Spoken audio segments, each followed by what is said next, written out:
Gadamer, Truth and Method. Part 1. The question of truth as it emerges in the experience of art. Part 1 of Part 1, Transcending the Aesthetic Dimension. And this is a section on page 55 called On the History of the Word Erlebnis.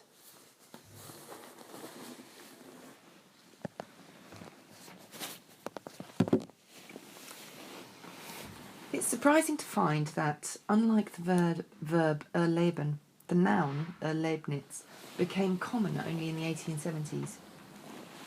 In the 18th century, it's not to be found at all, and even Schiller and Goethe do not know it. Its first appearance, seemingly, is in one of Hegel's letters, but even in the 30s and 40s I know of only occasional instances in Tieck, Alexis and Gutzkow. The word appears equally seldom in the 50s and 60s, and appears suddenly, with some frequency, in the 70s. This book was first published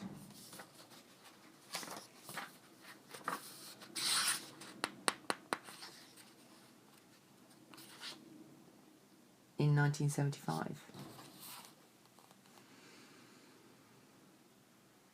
Apparently the word enters general usage at the same time as it begins to be used in biographical writing.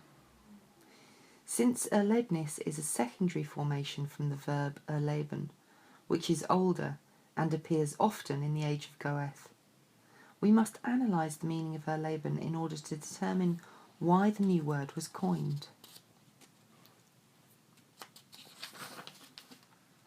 Erleben means primarily to be still alive when something happens. Thus the word suggests the immediacy with which something real is grasped, unlike something which one presumes to know, but which is unattested by one's own experience, whether because it is taken over from others, or comes from hearsay, or whether it is inferred, surmised, or imagined. What is experienced is always what one has experienced oneself. But at the same time, the form das Erlebt is used to mean the permanent content of what is experienced. This content is like a yield or result that achieves permanence, weight, and significance from out of the transience of experiencing. Both meanings obviously lie behind the coinage Erlebnis, both the immediacy, which precedes all interpretation, reworking, and communication, and merely offers a starting point for interpretation or material to be shaped, and its discovered yield, its lasting result. Corresponding to the double meaning of the word erleben is the fact that it is through biographical literature that the word Erlebnis takes root. The essence of biography, especially 19th century biographies of artists and poets, is to understand the works from their life. Their achievement consists precisely in mediating between the two meanings that we have discussed in the word Erlebnis, and in seeing these meanings as a productive union. Something becomes an experience, not only insofar as it is experienced, but insofar as its being experienced makes a special impression that gives it lasting importance. An experience of this kind acquires a wholly new status when it's expressed in art. Dilthey's famous Das Erlebnis und die Dichtung, experience and poetry, succinctly formulates the association. In fact, Dilthey was the first to give the word a conceptual function that soon became so fashionable, designating a concept of value so self-evident that many European languages took it over as a loan word. But it is reasonable to assume that Dilthey's use of the term merely underlined what actually happened in the life of the language. In Dilthey, we can easily isolate the diverse elements operative in the linguistically and conceptually new word Erlebnis. The title Das Erlebnis und die Dichtung is late enough, 1905. The first version of the essay on Goethe it contains, which Dilthey published in 1877, uses the word Erlebnis to a certain extent, but exhibits nothing of the concept's later terminological definiteness. The early forms of the later, conceptually established meaning of Erlebnis are worth examining more closely. It seems more than mere chance that it is in a biography of Goethe, and in the essay on that topic, that the word suddenly appears with any frequency. Goethe, more than anyone else, attempts to coin this word, since in quite a new sense his poetry acquires intelligibility from what he experienced. He said himself that all his poetry had the character of a vast confession. Hermann Grimm's biography of Goethe takes this statement as its methodological principle, and consequently it uses the plural Erlebnis quite frequently. Dilthey's essay on Goethe lets us glance back at the unconscious prehistory of the world. Since this essay precedes the version of 1877 and its later reworking in Das Erlebnis und die Dichtung of 1905. In this essay, Dilthey compares Goethe with Rousseau, and in order to describe the new kind of writing that Rousseau based on the world of his inner experiences, he employs the expression das Erleben. In this paraphrase of Rousseau, we also find the expression die Erlebnisse früherer Tage, the experiences of early days. However, even in the early Dilthey, the meanings of the word Erlebnis is still rather uncertain. This appears clearly in a passage from which Dilthey cut the word Erlebnis in later editions. Corresponding both to what he had experienced and what, given his ignorance of the world, he had imagined and treated as experience, Erlebnis. Again, he is speaking of Rousseau, but an imaginary experience does not fit the original meaning of Erleben, nor even Dilthey's own later technical usage, where Erlebnis means what is directly given, the ultimate material for all imaginative creation. The coined word Erlebnis, of course,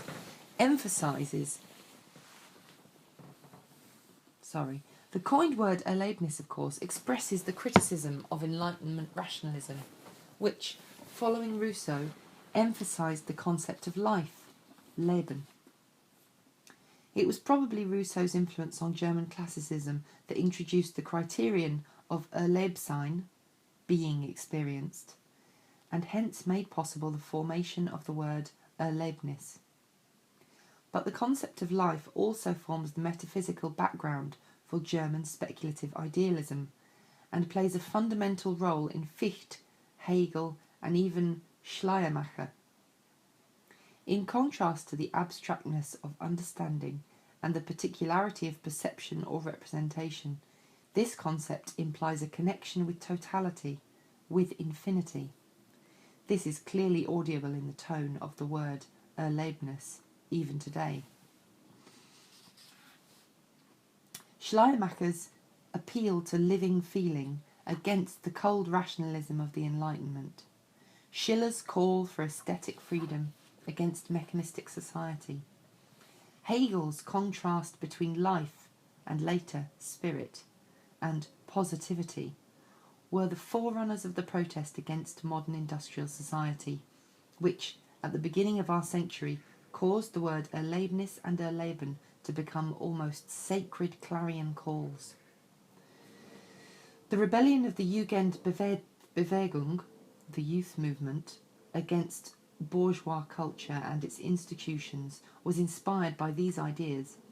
The influence of Friedrich Nietzsche and Henri Bergson played its part, but also a spiritual movement like that of Stefan Georg, and not least the seismographical accuracy with which the philosophy of Georg Simmel reacted to these events. These are all part of the same thing. The life philosophy of our own day follows on its romantic predecessors. The rejection of the mechanisation of life in contemporary mass society makes the word seem so self-evident that its conceptual implications remain totally hidden. Thus, we must understand Dilthey's coining of the concept in the light of the previous history of the word amongst the Romantics, and remember that Dilthey was Schleiermacher's biographer. It is true that we do not yet find the word Erlebnis in Schleiermacher, and apparently not even the verb erleben, but there is no lack of synonyms that cover the range of meaning of Erlebnis, and the pantheistic background is always clearly in evidence. Every act, as an element of life, remains connected with the infinity of life that manifests itself in it. Everything finite is an expression, a representation of the infinite. In fact, we find in Dilthey's biography of Schleiermacher, in the description of religious contemplation, a particularly pregnant use of the word Erlebnis, which already intimates its conceptual content. Each one of his experiences, Erlebnis, existing by itself, is a separate picture of the universe taken out of the explanatory context. And the following section is called The Concept of Erlebnis. Having considered the history of the world, let us now examine the history of the concept Erlebnis. We know from the foregoing that Dilthey's concept of Erlebnis clearly contains two elements, the pantheistic and the positivist, the experience, Erlebnis, and still more, its result, Erlebnis, strangely the same word in German. This is not an accident, but a result of his own intermediate position between speculation and empiricism, which we shall have to consider later. Since he is concerned to legitimate the work of the human sciences epistemologically, he is dominated throughout by the question of what is truly given. Thus, his concepts are motivated by this epistemological purpose, or rather by the needs of epistemology itself, needs reflected in the linguistic process analysed above.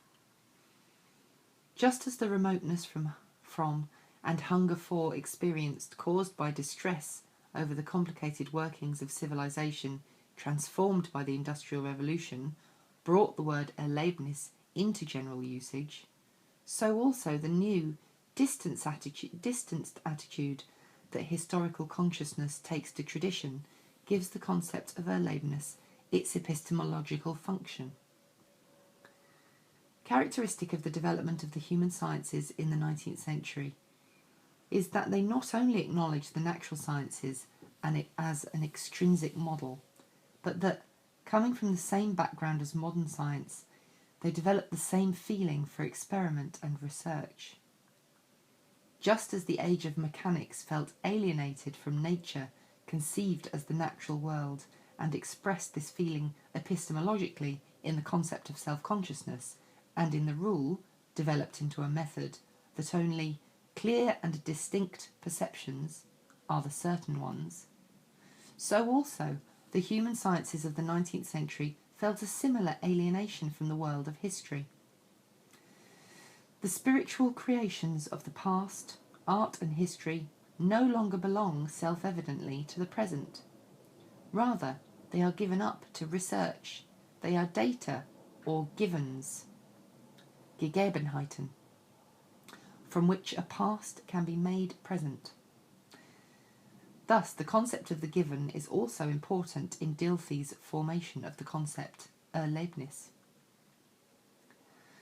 What Dilthey tries to grasp with the concept of experience is the special nature of the given in the human sciences. Following Descartes' formulation of the res cogitans, he defines the concept of experience by reflexivity, by interiority, and on the basis of this special mode of being.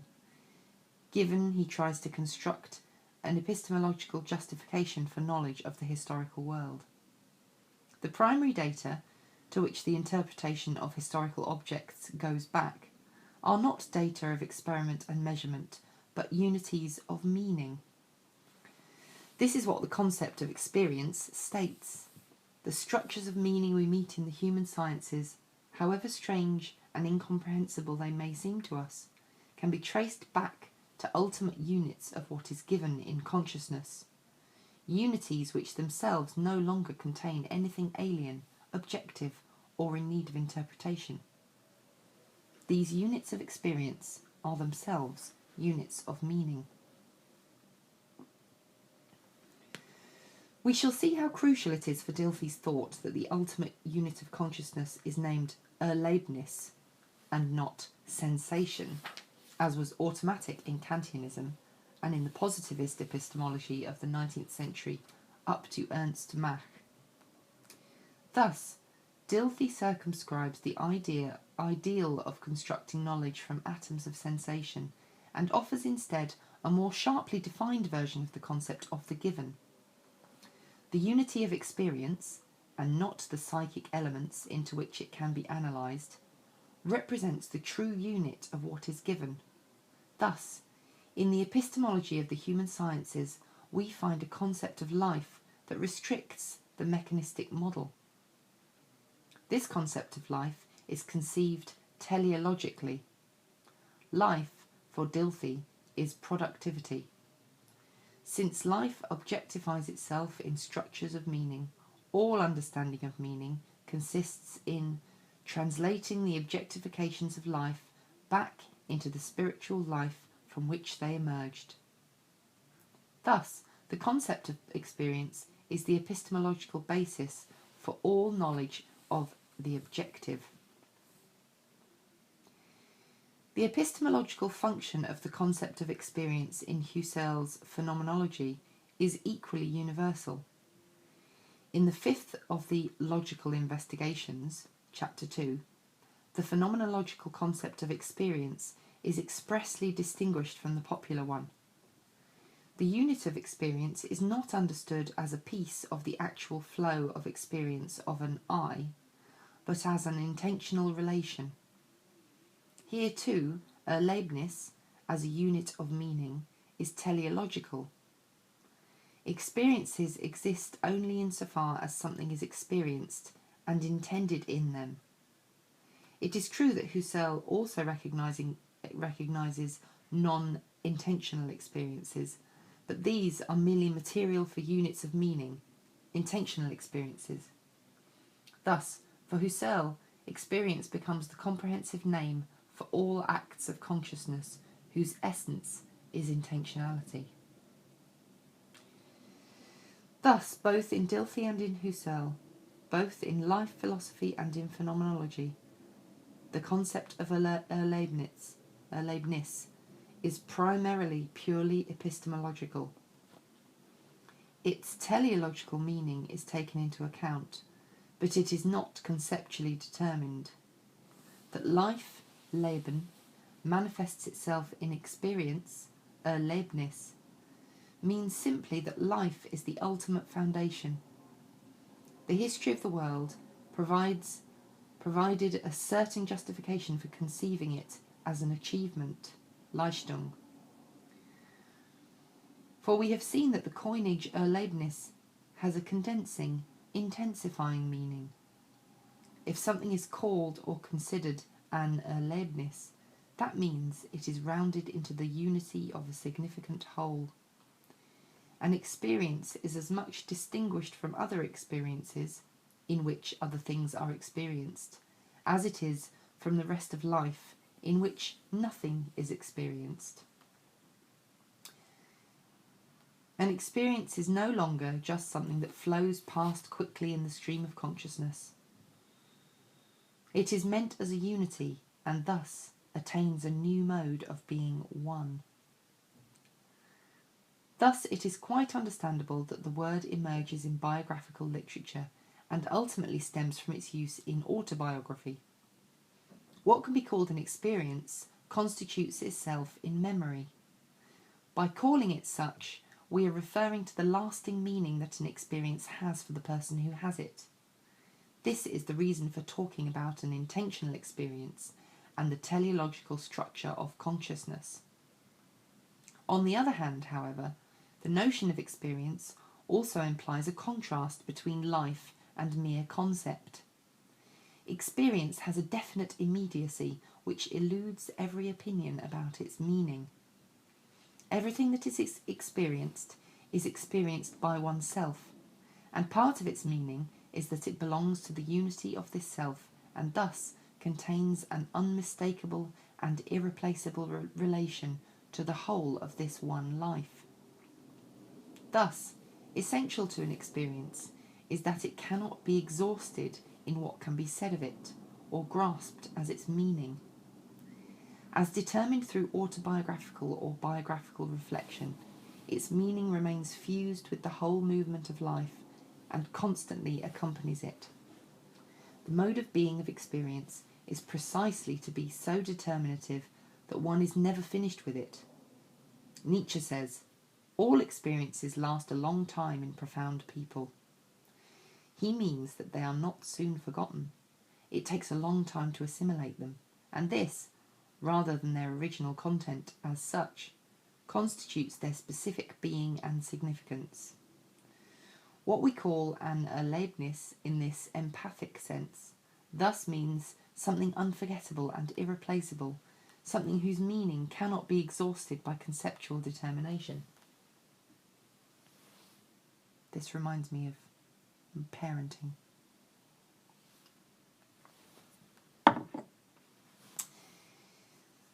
Seen philosophically, the ambiguity we have noted in the concept of Erlebnis means that this concept is not wholly exhausted by its being the ultimate datum and basis of knowledge. There is something else quite different that needs to be recognised in the concept of experience, and it reveals a set of problems that have still to be dealt with. Its relation to inner life. The inner relation to life. There were two starting points for this far-reaching theme.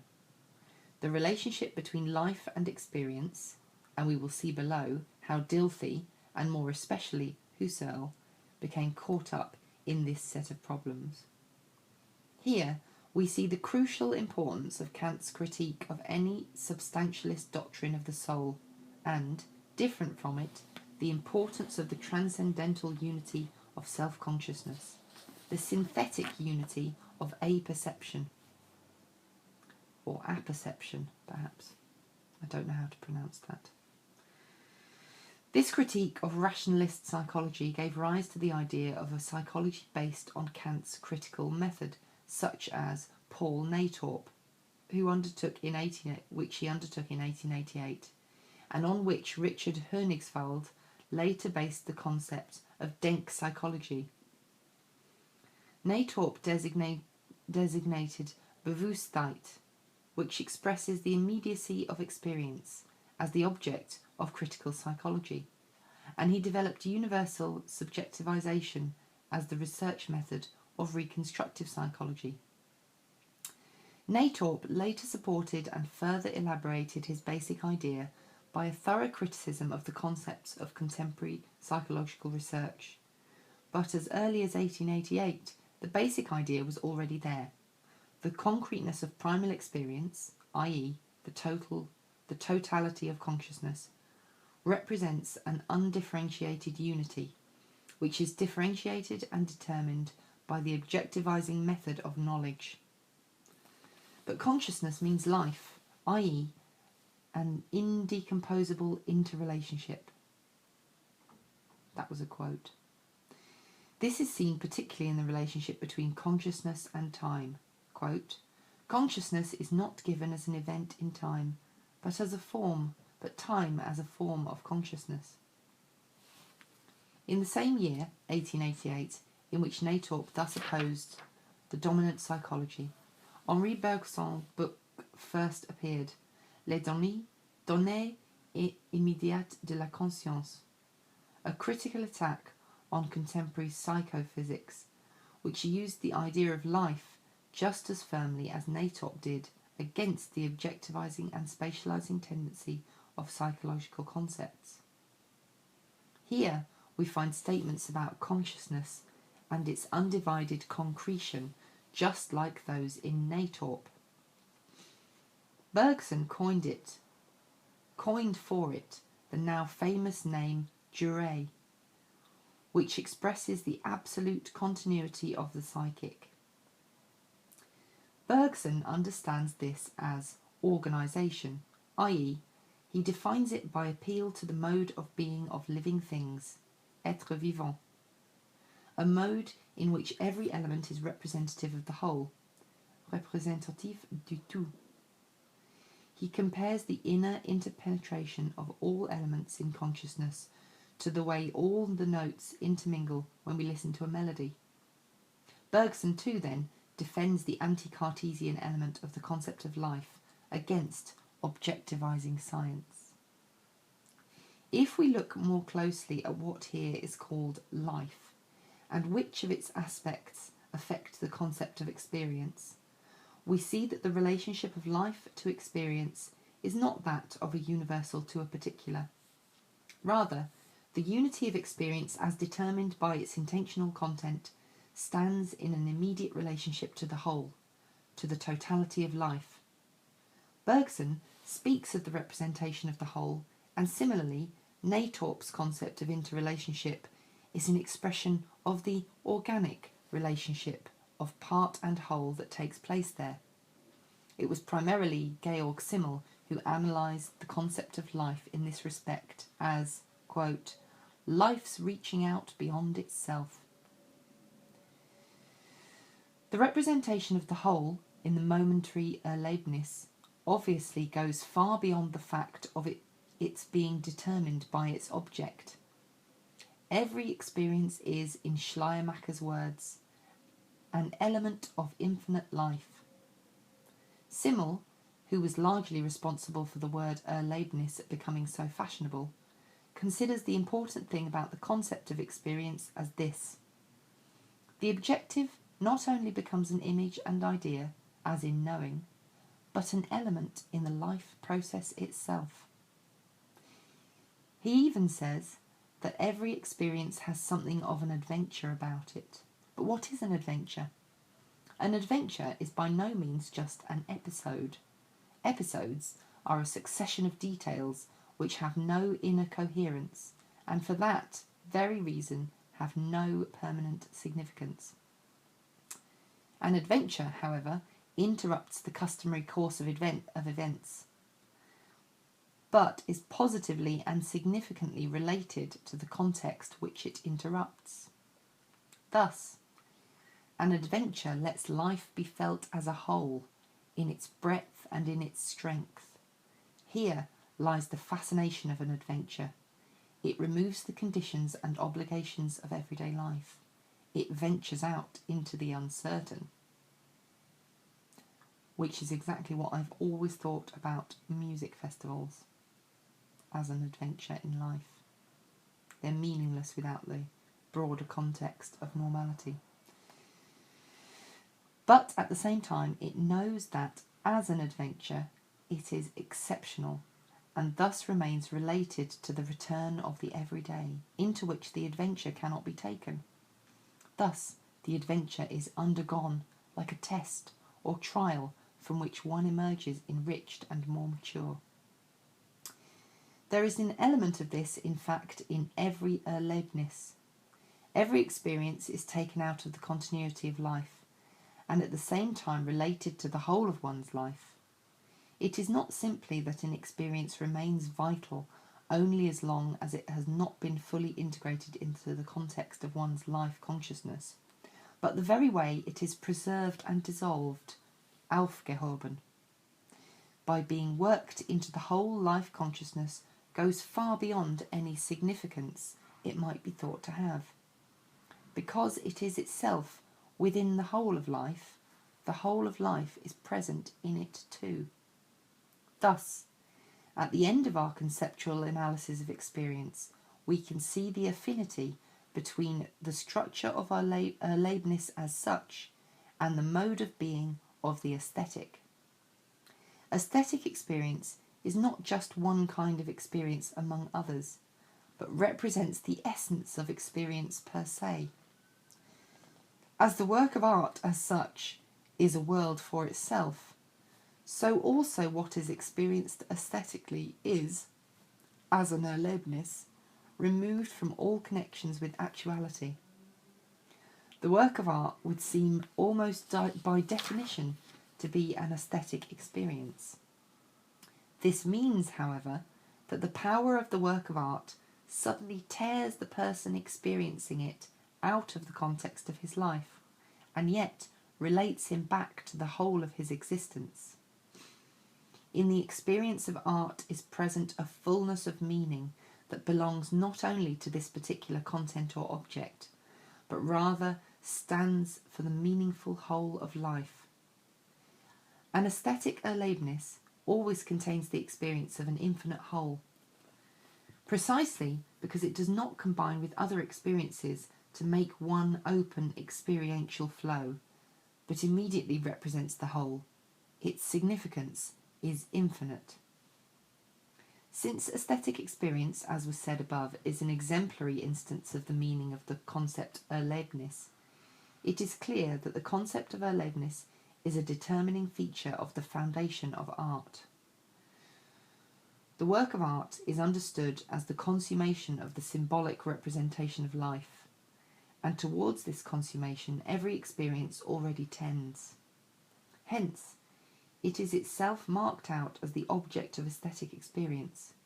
For aesthetics, the conclusion follows that so-called Erlebniskunst, art based on experience, is art per se.